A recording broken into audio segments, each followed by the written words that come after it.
Quelqu'un a usurpé mon identité, c'est l'enfer. C'est le coup de téléphone que j'ai reçu d'un ami à moi cette semaine qui me dit, il m'appelle et il me dit on a usurpé mon identité, c'est l'enfer. La première question que je lui ai posée, c'est mais de quoi tu me parles?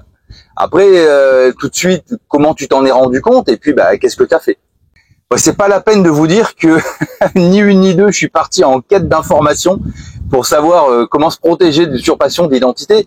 Surtout que pour nous qui sommes en voyage, en grand voyage, ça peut être extrêmement problématique. C'est extrêmement problématique parce que lorsqu'on est confronté à ça, comme dit mon copain, c'est l'enfer. Mais alors nous, qui sommes loin de tout, ça va être encore plus compliqué.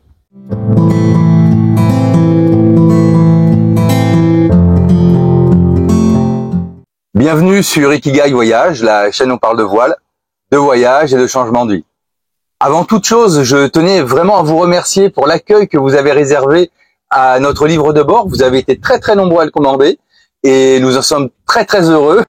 Et mon plaisir est encore plus grand lorsque j'imagine tout ce qu'il va apporter à vos prochaines navigations, à vos projets. Alors encore une fois, un grand merci à tous. Et pour tous ceux qui souhaitent commander ce livre de bord pour eux-mêmes ou pour offrir, le lien est dans la description. Nous naviguions entre les Canaries et Gibraltar et je reçois un PV pour une infraction routière que je venais juste de commettre en Corse, un excès de vitesse, un gros excès de vitesse, pour une voiture que j'ai donnée pour épave et qui est partie à la destruction il y a 15 ans. Donc, et vous imaginez un peu ma surprise, mais le problème, c'est que cette histoire, elle a mis au moins 6 mois à se résoudre, et elle est passée par le tribunal de police. Et là, on est sur un excès de vitesse. Imaginez que la personne ait renversé un enfant, ou tué un enfant, là, ça prend des proportions catastrophiques. On peut sombrer très facilement dans des situations totalement ubuesques. Regardez ces personnes qui ont été déclarées décédées par l'administration française. C'est très compliqué de prouver que vous n'êtes pas mort, en fait. Et le simple fait d'être devant l'officier d'état civil, par exemple, en disant « Regardez, je suis vivant », n'est pas la preuve que vous êtes celui que vous prétendez être. En tout cas, pour nous, dans le cadre d'une usurpation d'identité, c'est quand même beaucoup plus simple de prévenir que de guérir. En tout cas, c'est beaucoup moins d'énergie. Après, on peut pas tout éviter, mais bon, quand on peut éviter les problèmes, c'est quand même les problèmes les plus simples à résoudre, c'est ceux qu'on n'a pas.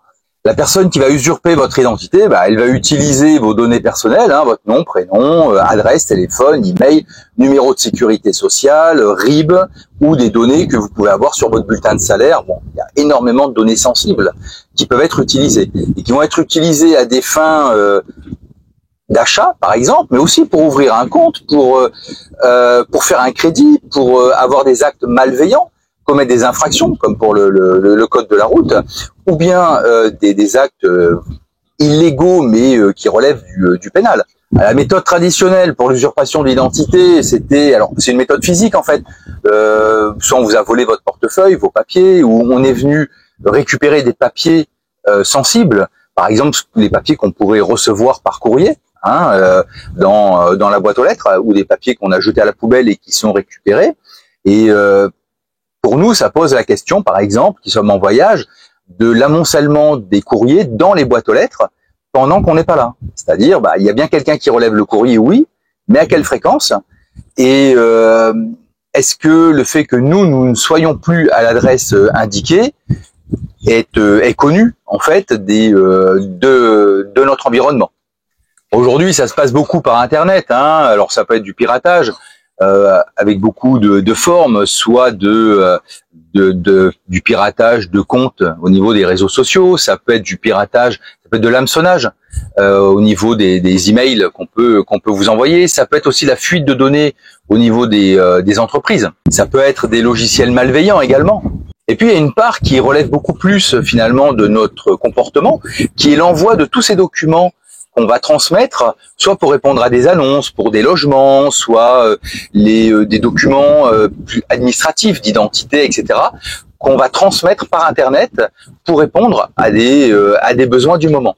Des besoins de réponse à annonces quelconques, parfois fausses, des besoins par rapport à l'emploi, par rapport à une location. La conséquence, elle peut être grave. Donc quelqu'un peut ouvrir un compte à votre place, donc faire des achats, engager des dépenses, faire un crédit. La personne peut percevoir des aides sociales. Elle peut ouvrir une ligne téléphonique avec des montants qui peuvent vite devenir astronomiques au niveau de la consommation. On peut avoir aussi la création de comptes sur des réseaux sociaux. On peut avoir la fabrication de faux papiers. Les personnes peuvent commettre des infractions, des incitations à la violence, du harcèlement, du cyberharcèlement, du chantage. Et puis elles peuvent également toucher des remboursements par rapport à la sécurité sociale. Lorsqu'on interroge les autorités en charge de la lutte contre l'usurpation d'identité, la première chose qu'ils vous disent, c'est que il faut vérifier. Il faut vérifier vos relevés de compte. Hein, on le fait pas tous, hein, de regarder s'il y a des mouvements anormaux, des sorties qui sont anormales. C'est également de vérifier la réception des amendes, des contraventions. Est-ce qu'on a reçu ou pas des contraventions, et donc de pas laisser traîner ces choses-là. Alors vous pouvez aussi vérifier l'ouverture de compte auprès de la FICOBA, hein, qui est un organisme qui va recenser toutes les ouvertures de compte. Vous pouvez vérifier auprès de la Banque de France, voir si vous êtes inscrit au fichier central des chèques, ou bien vérifier auprès de la FICP pour voir s'il y a eu des incidents de remboursement de crédit. Bon, je vous mettrai tout ça en description. Une autre manière de vérifier aussi, c'est de se googliser, c'est-à-dire d'aller à un moment donné sur les moteurs de recherche et puis taper votre nom, prénom, pour voir ce qui se dit de vous, ou si il y a des personnes qui parlent en votre nom. En tout cas, si vous avez un doute parce que vous avez perdu un document ou votre portefeuille, vous pouvez déjà aller faire une main courante. Ça fera déjà une prise de date. Hein, s'il y a eu des démarches ultérieures après à faire parce que l'affaire va plus loin, vous pouvez déposer plainte lorsque vous constatez que il y a des paiements qui ont été faits mais qui n'ont pas été faits par vous. Dans le cadre d'une plainte, vous allez devoir avoir des preuves, des captures d'écran, des demandes de remboursement, tout ce que vous pouvez avoir comme preuve, ça sera toujours un plus. Et puis selon la nature de l'usurpation, vous allez devoir prévenir des organismes, par exemple la CAF, la Sécurité sociale, en tout cas les avertir de cette usurpation. Et là aussi, il va vous falloir des preuves et en attendant peut-être de faire des attestations sur l'honneur, etc., pour que ce soit inclus dans votre dossier. Lorsque vous recevez un PV, comme ça a été notre cas, il y a une case lorsqu'on le fait par Internet où vous pouvez cocher usurpation de plaque. Ça vous évite aussi d'avoir à payer l'amende en attendant que le problème se résolve. Vous pouvez demander, en cas d'usurpation de plaque d'immatriculation, à avoir une nouvelle attribution de numéro de plaque et de carte grise.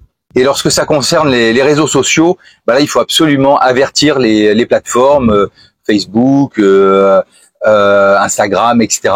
de l'usurpation. Bon, ce qui nous intéresse le plus quand même, c'est comment on va se protéger de tout ça. Alors moi je distingue deux choses. Je distingue la partie physique, papier, etc., de la partie numérique.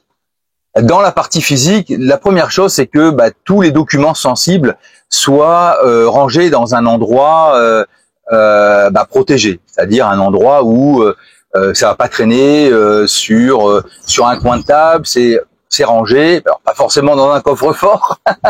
J'ai pas rencontré beaucoup de bateaux avec des coffres-forts, en tout cas de voiliers, mais en tout cas voilà, dans des endroits où l'accessibilité est pas immédiate.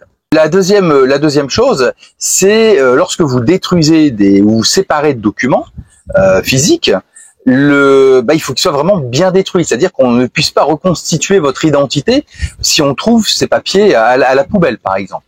Et puis pour moi, le dernier point, quand on est en grand voyage, c'est le problème du courrier. Alors c'est vrai que une des solutions, c'est de dématérialiser le plus possible les choses, tout ce qui est facture, tout ce qui est contrat d'assurance, etc. Mais on continue quand même parfois à recevoir des documents physiques en format papier. Donc là, il faut qu'il y ait quand même des personnes qui viennent relever votre courrier, ou alors qu'il y ait un transfert de courrier lorsque vous partez longtemps avec la poste, que le courrier ne stagne pas longtemps dans votre boîte aux lettres. Au niveau numérique, pour moi, il y a deux choses. D'abord, les sollicitations qui vont venir de l'extérieur, c'est-à-dire des personnes que vous ne connaissez pas, qui viennent vous solliciter par l'intermédiaire d'un mail ou autre. Et puis, il y a ce que vous envoyez au travers d'Internet. Concernant les sollicitations extérieures, bon, la première chose, c'est d'avoir des filtres, hein, c'est-à-dire des logiciels anti-spam, antivirus, qui vont sécuriser vos échanges. Et puis un autre élément, c'est qu'il faut aussi les mettre à jour, ces logiciels. Ensuite, on va avoir les mails que vous allez recevoir. Lorsque vous recevez un mail, la première chose, c'est de bien vérifier l'adresse mail de l'expéditeur. Si vous recevez un mail d'Orange, par exemple, c'est @orange.fr, par exemple. Mais c'est pas un @gmail ou quelque chose. Ils ont leur propre, les grosses institutions ont leur propre boîte mail. Parce que lorsque vous ouvrez, vous savez, en haut à gauche, là, le 2A, parfois, lorsque le menu déroulant s'ouvre, on a des sacrées surprises hein, sur l'adresse mail de l'expéditeur ou à qui on va vous demander de le renvoyer. Concernant les mails, c'est assez simple en fait, parce que dès qu'on vous demande des données personnelles ou dès qu'on vous demande une vérification par mail, c'est suspect. Voilà. Et il faut résister à la tentation également de cliquer rapidement sur les liens sans vraiment s'être posé en se disant qui me l'envoie et vers qui ou vers quoi ce lien va m'envoyer. L'autre élément, ça va être là mon comportement personnel. C'est moi qui vais envoyer des documents. Alors très souvent, on nous demande de créer un compte. Là aussi, sur la création de compte, on va vous demander un mot de passe. Alors évidemment, si vous mettez des mots de passe avec votre nom, prénom ou votre date de naissance, bon ça c'est des mots de passe qui sont très facilement craqués. Donc on vous demande d'avoir des mots de passe qui soient complexes, des mots de passe qui soient uniques également et qui intègrent souvent des majuscules, des minuscules, des caractères spéciaux, etc. Donc plus il est complexe, plus il est unique et plus c'est simple. Pour les mots de passe complexes, il y a plusieurs possibilités. Soit vous avez déjà, vous, des stratégies de création de mots de passe, soit vous pouvez utiliser des sortes de coffres-forts numériques. Hein. On peut utiliser, celui qui me vient à l'esprit, c'est Bitwarden. Je le mettrai aussi en description. Je n'ai pas de lien particulier avec ce coffre-là, mais c'est pour donner des exemples de choses qui peuvent fonctionner. Donc, de toute façon, il vous faut un mot de passe complexe. Alors, on peut très bien, si ma première voiture était bleue, je peux très bien dire mon mot de passe c'est ma première voiture était bleue, et avec un mot de passe comme ça, vous avez déjà, quand vous l'écrivez, ça vous fait déjà beaucoup de lettres. Vous pouvez inclure des majuscules, vous pouvez inclure les espaces. Donc, on a quand même un mot de passe qui est relativement complexe. Ou vous pouvez utiliser un mot de passe très complexe, qui va être le mot de passe principal de votre coffre-fort.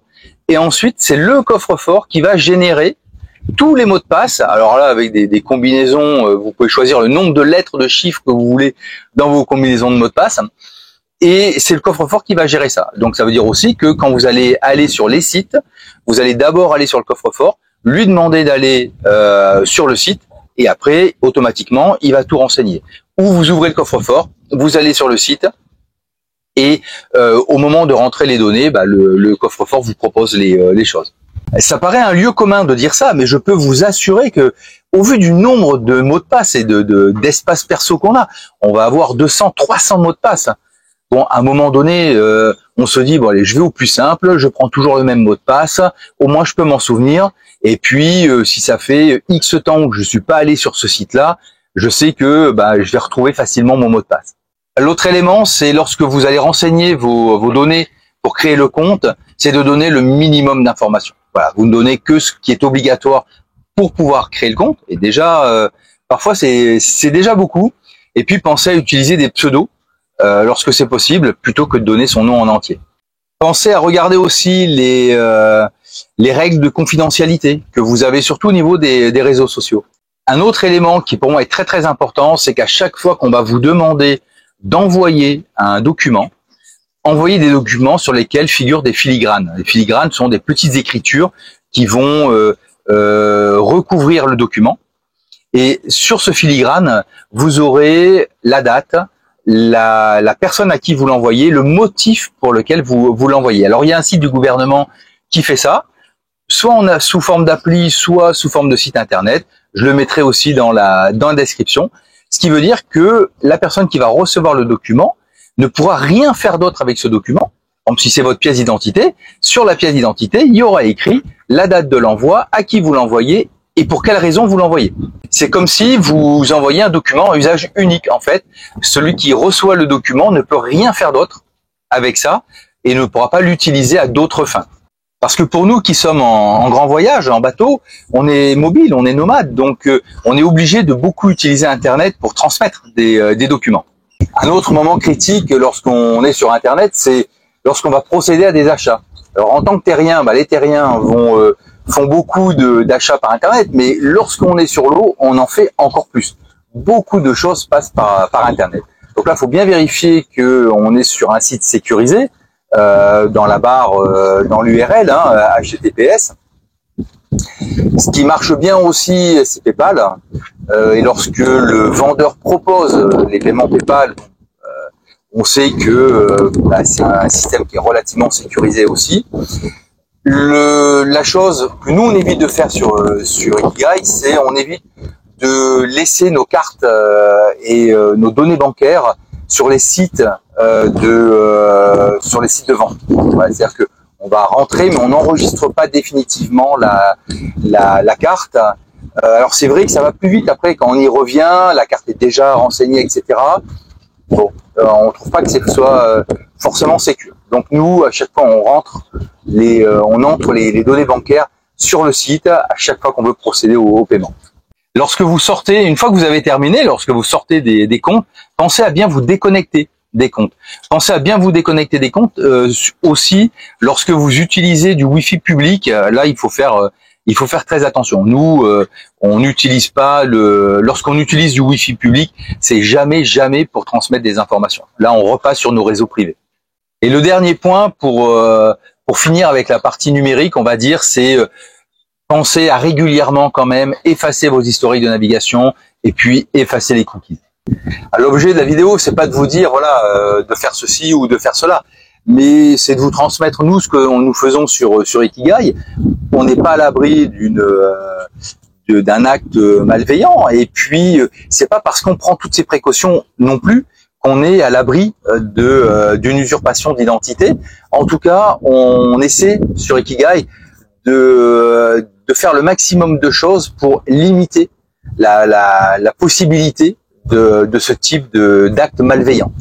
J'imagine que vous avez également vos propres stratégies par rapport à tout ça. Je vous encourage à les partager dans les commentaires. Dans tous les cas de figure, je vous encourage très fortement à vous interroger, à vous poser les questions, à phosphorer autour de la question d'usurpation d'identité avant votre départ. Et si vous êtes déjà parti et que c'est pas une question qui était d'actualité à ce moment-là, de mener votre réflexion par rapport à ça. Si cette vidéo vous a plu, si elle vous a intéressé, si elle a été utile pour vous, pensez à la liker, pensez à vous abonner, pensez à la partager, pensez aussi à vous faire plaisir ou à faire plaisir à quelqu'un que vous aimez avec le livre de bord. Et moi, je vous dis à bientôt pour une prochaine vidéo.